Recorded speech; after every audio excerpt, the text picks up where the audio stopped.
నియోజకవర్గంలో degree college, ప్రతి revenue division లో ఇంజనీరింగ్ కాలేజ్, ప్రతి జిల్లాలో మెడికల్ కాలేజ్ అండ్ యూనివర్సిటీలను ఇవ్వాలన్న విద్యా విధానంతో ఆనాడు కాంగ్రెస్ పార్టీ 2004 నుంచి 2014 వరకు పేదలకు విద్యను అందించే ప్రయత్నం చేసింది.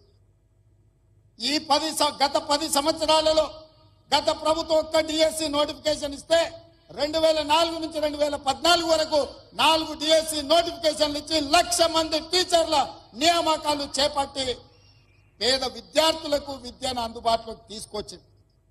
మరి గత ప్రభుత్వం దాదాపుగా సింగిల్ టీచర్ పాఠశాలలు రేషనలైజేషన్ పేరు మీద ఈరోజు 6,000 పైచిలకు పాఠశాలలను మూతవేసి పేదలకు, దళితులకు, గిరిజనులకు, వెనుకబడిన ప్రాంతాల యొక్క పేదల పిల్లలకు విద్య అందకుండా విద్యకు దూరం చేసి బర్రెలను కాసుకునే వాళ్ళు బర్రెల్నే కాసుకోవాలి, గొర్రెల్ని పెంచుకునేవాడు గొర్రెల్నే కాసుకోవాలి, చేపలు పట్టుకునేటోడు చేపలే పట్టుకోవాలి, చెప్పులు కుట్టుకునేటోడు చెప్పులే కుట్టుకోవాలనే పథకాలు తీసుకొచ్చే ప్రయత్నం చేసింది.